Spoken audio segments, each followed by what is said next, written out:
What's up, fight fans? This is Kurt DeVille with Counterpunch Boxing News, and I have some more news concerning Deontay the Bronze Bomber Wilder. You know, Deontay did come forth, and he had a lot of things, once again, to say about Anthony Joshua.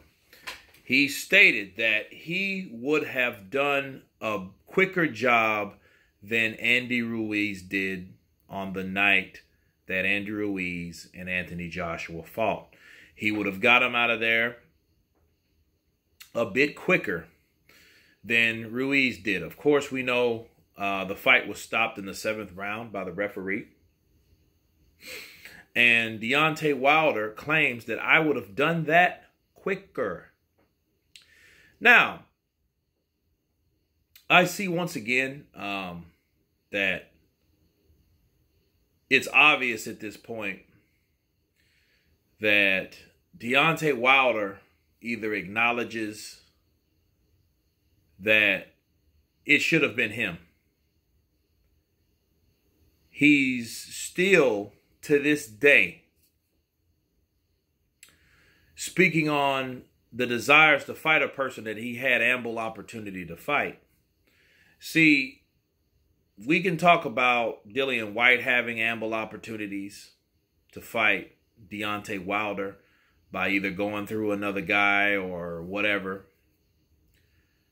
But we can talk about that, address it, analyze it.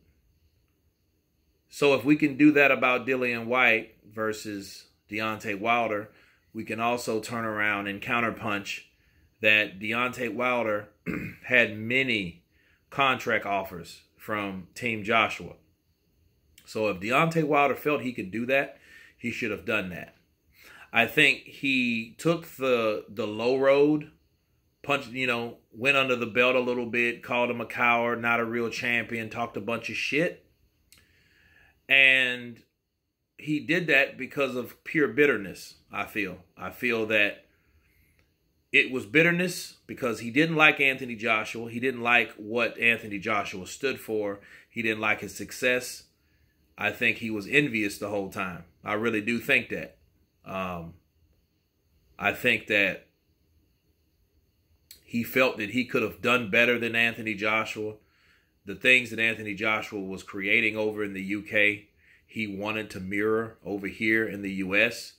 And it wasn't working as well, but he didn't realize that he needed a team to back him, to support him like Anthony Joshua was supported in his own native country. That's what he needed. Maybe he should have went back to Golden Boy or something like that. Maybe they should have recreated that. Who knows? But either way, he was not the guy that he wanted to be over in the States. So if you see a man across the pond, right? You see him across the pond and you see him doing all these miraculous things. You have to ask, okay, is this person better than me? I mean, what is this person doing that I'm not doing? That's what I feel Deontay Wilder should have been thinking about when he seen him fight Klitschko. Why the fuck can I fight Klitschko? Say, Shelly, let me holler at you for a minute. And my thing is, I don't understand why Deontay Wilder loves Shelly so much. Look, he talks about his team and he's very loyal, which loyal is not necessarily a bad thing, but it's not necessarily the best thing either. You know what I mean? Because you could really like a person for who they are, what they stand for, how they like you, but if they're not doing the best for you, and you believe in yourself, but your team don't believe in you. Because that's what I feel. That's the only way that Klitschko did not fight Wilder. Because Shelly Finkel did not want that fight. At all. He didn't want that fight. He stated he didn't want that fight. And I keep bringing this up, people, because Shelly Finkel is the same person that managed and put together the Klitschko-Joshua fight. Why wasn't Wilder the guy to fight after that? Why wasn't there a unification at that point? You see what I'm saying? Like a lot of that stuff, man, reflects his team. But since he loves his team so much, he won't fault his team. So who do you fault? You know what I'm saying? So you don't fault anyone. You don't fault yourself. You don't fault your team.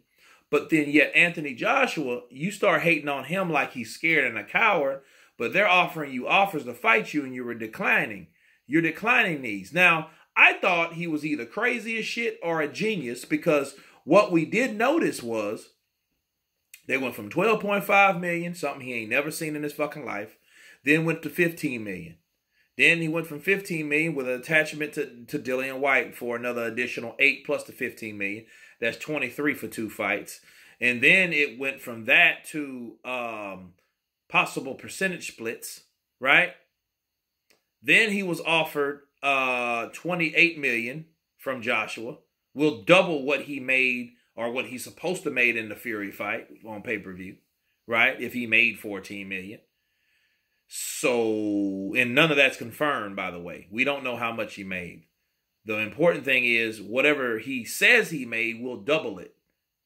And then, see, the funny thing about it, everything that Deontay Wilder started making or accumulating started getting quiet because they didn't want anyone to match anything that they say they had or made, right, or earned. That's why they did that. So now you're not even giving us anything to work with or to tempt you with, persuade you with. There was nothing else they could do if they decided, no, like, we're not going to talk about what I make. What I make ain't none of y'all fucking business. But then yet, if it ends up to be less than what they offered, that raises a lot of eyebrows and scratches a lot of fucking heads. Okay? And that's what happened. It was more than that, people. It was, look, they offered him many opportunities to make that fight. Now to this day, after everything's said and done, now I would have beat him faster. Why are you talking about Anthony Joshua when you're supposed to be worried about Ortiz, worried about securing the Fury fight, right? But you're constantly talking about Anthony Joshua. I'm going to tell you why. He's talking about Anthony Joshua because for 2 reasons. One, he's talking about him because he knew it's eating his ass up because he should have been that one to get in that ring. 2, he's talking about the possibility if it would have been me, he's putting that in reality because they still never fought. Yes, it won't be for undefeated, but it could be for undisputed still. If he keeps the belt, if he knocks out Fury, and then Joshua knocks out Ruiz, but none of these are guaranteed, right? But he is selling a fight that could possibly happen because he knows where the money is. Plain and simple. So for him saying, hey, I would have done it faster. Why would you care to even talk about what you would have done if you don't want to plan to fight him in the future? The reason he's saying that because he is planting a seed. That seed of a possibility. The possibility of him getting in the ring with Anthony Joshua. Why? Because he knows that's where he can truly cash out. That's the person that he can fight to truly get that torch that he claimed he wanted when he seen Joshua knocked out Klitschko. Because that was the last true time that he saw him. He's talked so much shit about Anthony Joshua that... And then on top of all that, he hasn't saw Anthony Joshua since then. And when the last time he saw him, he gave him a fist bump, a fist pound. All right, brother. Right? Joshua was in the ring. He just knocked out Klitschko. And Wilder was there, people. And he was there to give Anthony Joshua this. He was like this, right? He looked like what George Foreman should have been doing at the Olympics. No. But he should have been doing this. That's what he was doing. Okay? Congratulating this man for beating Klitschko. Klitschko, which is managed by Shelly Finkel. Sorry, I really didn't mean to say that. Shelly Finkel. But, and that's also his manager. That fight could have been orchestrated then. He could have made a claim then. He didn't. You know what I mean? Because Deontay Wilder wasn't that type of dude at that time. I think something happened with him at that time. I think maybe jealousy, envy. I don't know. One of them, a mixture of both. I don't know. Something happened between Joshua knocking out Klitschko in the first part of 2017 and the last part when he took out Stavern when he's supposed to fought Ortiz. He started calling out Joshua then. You know what I mean? So imagine the last time you saw a person, he was the other heavyweight champ, the WBC champ, and you're everything else. You know what I mean? Except you're a unified champion. He's the WBC champion. You got the WBO champion that, Parker. I don't know if Parker was there or not. Probably he was. But the last time you see this guy, he was congratulating you. But then he gets back over here. Then all you hear is, hey, I'm talking shit at you. Stop ducking. Stop hiding. Don't wait. Make the date. Those are the things that he was saying. But face to face, there was nothing like that. There was only congratulations. And that's the weird thing about it. Anthony Joshua has lost. Anthony Joshua is not the unified champion anymore. But yet you hear him talking about Anthony Joshua far more than he's talking about Ruiz. Who's the unified champion of the world now, guys? Ruiz.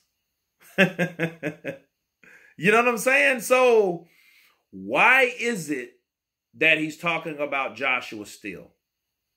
Building his profile, planting seeds for a possible super fight in the future. He's probably thinking, shit, if Joshua gets, can beat Ruiz, we back on track. And I swear to God, I'm going to take that fucking fight next time. Because I'm going to tell you something. One thing is apparent. He's going to understand that the money is not going to be with Fury. And then what if he fucking loses to Fury? He knows. He could have lost last fucking December. But that still wasn't good enough. But no one expected Joshua to lose. So everyone's in panic mode. So yeah, he got to keep talking about Joshua simply because if he gets past Fury, there's no one else. Right? And Anthony Joshua can get past Ruiz. If he gets past Ruiz and fights Ruiz, Ruiz is on the PBC side. If Ruiz fucks around and loses, do you think somebody will ever try to fuck with Ruiz again? No, they're not. Okay? Nobody don't want to pay. No, I'm not getting in there with that fat ass dude. He ain't going to upset my ass. Hell no. You know what I mean? That's not going to happen. So they're not going to take that risk. These guys are all about money, right? And he knows that. So raising his profile, yes, it's a good idea.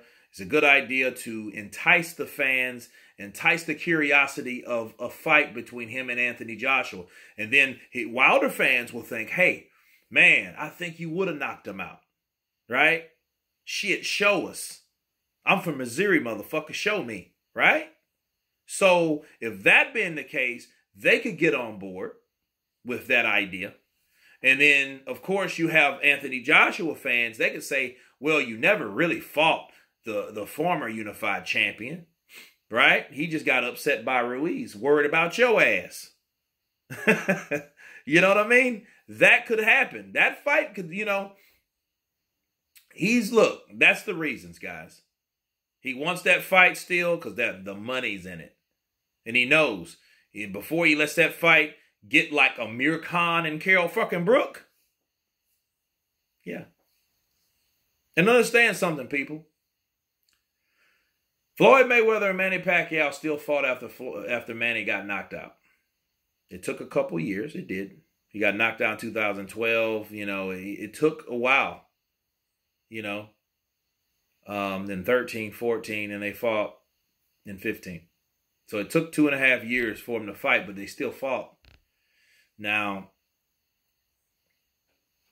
obviously, we don't want it to wait that long, but if Deontay Wilder's saying, hey, I would have knocked him out beforehand, I think he should put his fists where his mouth is and actually do the shit. And actually this time get in the ring with Anthony Joshua And if that's what he needs to sell himself in his own career by talking about Anthony Joshua, so be it. Because guess what, guys? It's worked so far.